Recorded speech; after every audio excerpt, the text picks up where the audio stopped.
कितने बच्चे हैं आपके? मेरे तो बीवी कहाँ है आपकी? बीवी को तलाक हो गई बाजी ਉਹਦੀ ਕਰਤੂਤਾਂ नहीं सी सही मैं वो घरों नस गई किसी और नाल? किसी ਦੇ हाँ जी ਬੱਚੇ ਉਦੋਂ ਛੋਟੇ ਸੀ। हाँ जी दिल वाले ਦੀ ਗੱਲ ਹੁੰਦੀ ਤੁਹਾਡੀ ਸ਼ਾਦੀ ਪਸੰਦ ਹੋਈ ਸੀ ਕਿ ਕਿਸੇ ਨੇ ਕਰਵਾਈ ਸੀ? ਨਹੀਂ ਪਸੰਦ ਹੀ ਹੋਈ ਤੁਹਾਡੇ ਨਾਲ ਵੀ ਪਸੰਦ ਦੀ ਸ਼ਾਦੀ ਹੋਈ ਸੀ?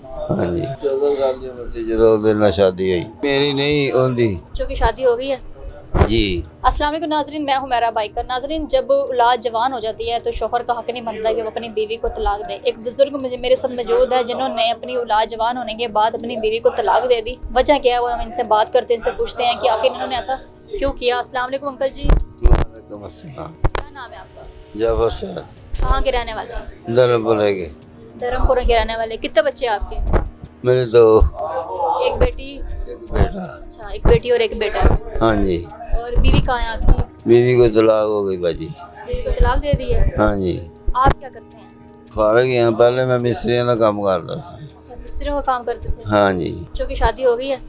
जी कितने साल हो गए बीवी को तलाक दिए? 14 साल हो गया 14 साल हो गए हैं। क्यों तलाक दिए? मैं नहीं दी थी तलाक उन्हें आप ही ली क्योंकि ਉਹਦੀ ਕਰਤੂਤਾਂ नहीं सी सही ਅੱਛਾ, हाँ ਤੇ ਉਹਦੀ ਕਰਤੂਤਾਂ ਨਹੀਂ ਸਹੀ ਸੀ ਤੇ ਉਹਨੇ ਤਲਾਕ ਮੰਗੀ, ਤੁਸੀਂ ਦੇ ਦਿੱਤੀ?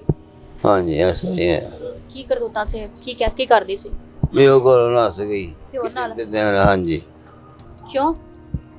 बस यही वजह है ਬੱਚੇ ਉਸ ਟਾਈਮ ਸ਼ਾਦੀशुदा ਸੀ, ਜਵਾਨ ਸੀ? नहीं छोटे बच्चे से ਬੱਚੇ ਉਦੋਂ ਛੋਟੇ ਸੀ? हाँ जी ਅੱਛਾ, ਤੇ ਕਿਸੇ ਹੋਰ ਨਾਲ ਨਸਣ ਦੀ ਵਜ੍ਹਾ ਕੀ ਸੀ?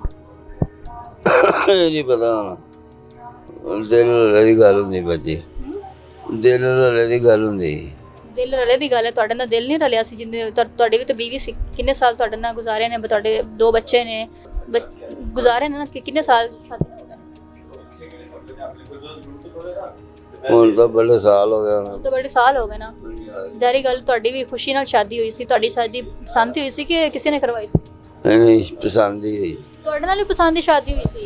हाँ जी नाजरीन, ये देखें आजकल की औरतों के, मतलब आजकल की नहीं, अब अंकल की जितनी उम्र हो गई है तो ये यानी कि कोई काफ़ी साल पुरानी बात होगी, तब की भी औरतें मतलब किस तरह की इस तरह कर सकती हैं।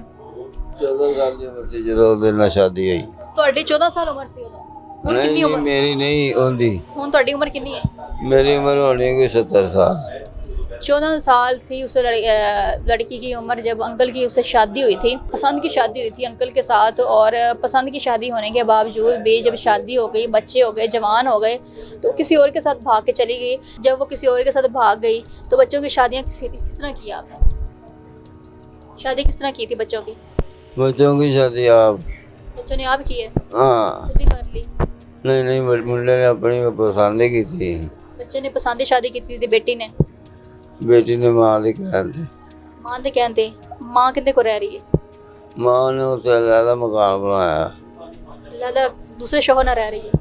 नहीं दूसरे शोहर नहीं रह रही शोहर तो रहने थे इतने नहीं रहता ते कोल नहीं रहता अच्छा, ਉਹਦੇ ਕੋਲ ਮੇਰਾ ਮੁੰਡਾ ਤੇ ਉਹਦਾ ਜਿਹੜਾ ਦੂਸਰੇ ਤੇ ਤੁਹਾਡੇ ਬੱਚਿਆਂ ਨੂੰ ਪਤਾ ਵੀ ਹੈ ਕਿ ਸਾਡੀ ਮਾਂ ਜਿਹੜੀ ਹੈ ਉਹ ਕਿਸੇ ਹੋਰ ਨਾਲ ਨਸ ਗਈ ਸੀ, ਫਿਰ ਵੀ ਉਹਦੇ ਨਾਲ ਠੀਕ ਨੇ, ਉਹਨੂੰ ਰੱਖਿਆ ਹੋਇਆ ਆਪਣੇ ਨਾਲ, ਸਾਨੂੰ ਆਪਣੇ ਨਾਲ ਕਿਉਂ ਨਹੀਂ ਰੱਖਦੇ?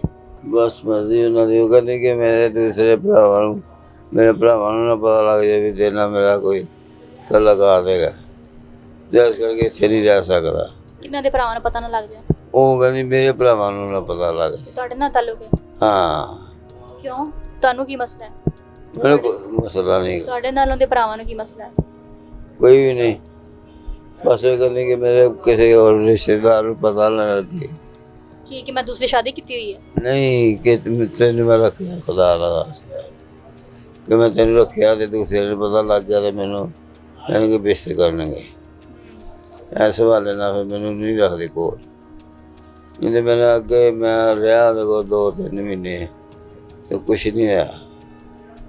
ਉਹਨੂੰ ਪਤਾ ਨਹੀਂ ਲੱਗਣ ਦਿੱਤਾ ਘਰ ਸੀ, ਕਿਸੇ ਦੱਸਿਆ ਹੀ ਨਹੀਂ ਕਿ ਮੈਂ ਉਹਦੇ ਕੋਲ ਰਹਿ ਰਿਹਾ। ਤੇ ਉਹਨੇ ਕਿਹਾ ਨਹੀਂ ਹੁਣ ਨਹੀਂ ਰਹਿਣਾ, ਬਸ ਜਾ ਤੂੰ ਆਪਣੇ ਘਰ, ਜਿੱਥੇ ਲੱਭੇ ਮਕਾਨ ਲੈ ਲਾ, ਨਹੀਂ ਤੇ ਨਹੀਂ ਰਹਿਣਾ। ਹੁਣ ਤੁਸੀਂ ਕਿੱਥੇ ਰਹਿ ਰਹੇ ਜੀ? ਮੈਂ ਬਜੇ ਤੇ ਰੋਡ ਤੇ ਰੋਡ ਤੇ ਰਹਿ ਰਹੇ ਜੀ? ਹਾਂਜੀ। ਤੇ ਪੈਸੇ ਵਗੈਰਾ ਕਿੱਥੋਂ ਲੈਂਦੇ ਜੀ? ਅੱਲਾ ਪਾਕ ਦੇ ਦੇਣਾ। ਰੋਟੀ ਛੋਟੀ ਖਾਣ ਵਾਸਤੇ ਪੈਸੇ ਕਿੱਥੋਂ ਲੈਂਦੇ? ਯਾਨੀ ਕਿ ਸਦਾ ਕਰਨਾ ਨਾ। ਕੀ ਕਰਦੇ ਆ? ਸਦਾ ਦਾ ਮਤਲਬ ਹੁੰਦਾ ਮੰਗਣਾ। ਅੱਛਾ, ਮੰਗਦੇ ਜੇ ਮੰਗਦੇ ਜੀ। ਤੇ ਤੁਹਾਡਾ ਬੇਟਾ ਕੀ ਕਰਦਾ? ਮੇਰਾ ਬੇਟਾ ਬਾਹਰ ਗਿਆ ਹੈ। ਬਾਹਰ ਗਿਆ ਹੈ, ਹਾਂਜੀ ਯਾਨੀ ਕਿ ਉਹ ਅੱਛੀ ਜੌਬ ਕਰ ਰਿਹਾ, ਬਾਹਰ ਗਿਆ ਹੈ ਤੇ ਹਾਂਜੀ ਜੀ। ਤੇ ਉਹ ਤੁਹਾਨੂੰ ਆਪਣੇ ਨਾਲ ਹੀ ਰੱਖਦਾ? ਨਹੀਂ, ਕਿਉਂ ਨਹੀਂ ਰੱਖਦਾ? ਉਹਦੇ ਕੋਲ ਬਾਜੀ ਆਪਣਾ ਪੁੱਤਰ ਹੈ, ਉਹਨੂੰ ਸੰਭਾਲਦਾ ਪਤਾ ਕਰਨਾ ਵੀ ਇਸ ਤਰ੍ਹਾਂ ਮੈਨੂੰ ਦੋ ਪੁੱਤਰ ਦਾ ਕਿੰਨਾ ਕੁ ਖਰਚਾ ਹੋਏਗਾ? ਤੁਹਾਡਾ ਕਿੰਨਾ ਕੁ ਖਰਚਾ ਹੋਏਗਾ? ਮੇਰਾ ਬਾਜੀ ਹਵੇਲ ਮਕਾਨ 'ਚ ਰਹਿਣਾ, ਰੋਟੀ ਪਾਣੀ 3 ਟਾਈਮ ਦੀ ਤੇ ਮੇਰਾ ਹਾਂਜੀ ਹੋਰ ਕੀ? ਮੇਰਾ ਕੋਈ ਖਰਚਾ ਨਹੀਂ ਹੋਰ। ਤੇ ਕੋਈ ਖਰਚਾ ਨਹੀਂ ਤੇ ਇੰਨਾ ਤੁਹਾਡੀ ਔਲਾਦ, ਤੁਹਾਡਾ ਬੇਟਾ ਇੰਨਾ ਕੁ ਖਰਚਾ ਤੁਹਾਡਾ ਨਹੀਂ ਚੁੱਕ ਸਕਦਾ? ਜਿਹੜਾ ਬਾਹਰ ਦੇ ਮੁਲਕ ਜਾ ਕੇ ਨੌਕਰੀ ਕਰ ਰਿਹਾ ਤੇ ਉਹ ਤੁਹਾਡਾ ਇੰਨਾ ਕੁ ਖਰਚਾ ਨਹੀਂ ਚੁੱਕ ਸਕਦਾ? ਜੀ ਮਰਜ਼ੀ ਉਹਨਾਂ ਦੀ। ਉਹ ਕਹਿੰਦਾ ਭਾਈ ਮੈਂ ਆਪਣਾ ਬੱਚਾ ਪਾਲਾਂਗਾ, ਤੈਨੂੰ ਇਕੱਲੇ ਨੂੰ ਪਾਲਾਂ। ਤੇ ਤੈਨੂੰ ਵੀ ਤਾਂ ਮੈਂ ਪਾਲਿਆ ਸੀ, 2 ਬੱਚਿਆਂ ਨੂੰ ਮੈਂ ਪਾਲਿਆ ਨਹੀਂ ਸੀ? ਹਾਂਜੀ ਪਾਲਿਆ ਸੀ। ਤੇ ਫਿਰ ਉਹਨਾਂ ਨੇ ਇਹ ਜਵਾਬ ਦਿੱਤਾ ਵੀ ਮੈਂ ਜੀ ਤੁਹਾਨੂੰ ਨਹੀਂ ਪਾਲ ਸਕਦਾ। ਜਵਾਬ ਦੇਦਾ ਤੁਹਾਨੂੰ? ਹਾਂ ਮੈਂ ਕਿਹਾ ਜੀ ਠੀਕ ਹੈ। ਫਿਰ ਮੈਂ ਬਾਜੀ ਰੋਡ ਤੇ ਆ ਗਿਆ, ਰੋਡ ਤੇ ही आना सी। नाज़रीन ये हालात हैं आजकल के। मैंने इतने ज़्यादा प्रोग्राम कर दिए हैं ना माँ बाप पे, जिनको घर से बाहर जब औलाद जवान हो जाती है, शादी हो जाती है, तो अपने माँ बाप को घर से बाहर निकाल देते हैं। इस तरह के हज़ारों मैंने किए और मैं क्या कि थक चुकी हूँ। अब मेरा दिल खुद पत्थर का हो गया। मेरा दिल नहीं करता कि मैं ऐसे लोगों का इंटरव्यू करूँ, लेकिन मैं ये इसलिए करती हूँ ताकि आप लोगों को मैं समझा सकूँ, दिखा सकूँ कि ये हालात हैं, क्यों औलाद इस तरह करती है। जब उनकी शादी हो जाती है, बीवी के कहने पर माँ बाप को निकाल दिया, या बेटियां जो होती हैं वो फिर भी माँ बाप को थोड़े बहुत ख्याल करती हैं, लेकिन वो मजबूर होती हैं। लेकिन कुछ बेटियां भी होती हैं वो भी माँ बाप को निकाल देती हैं। मैं यही कहूँगी कि अपने माँ बाप की कदर करें, उनको बुढ़ापे में उनका सहारा बने। मुझे इजाज़त है, मिलते गए प्रोग्राम में, तब तक के लिए अल्लाह हाफ़िज़।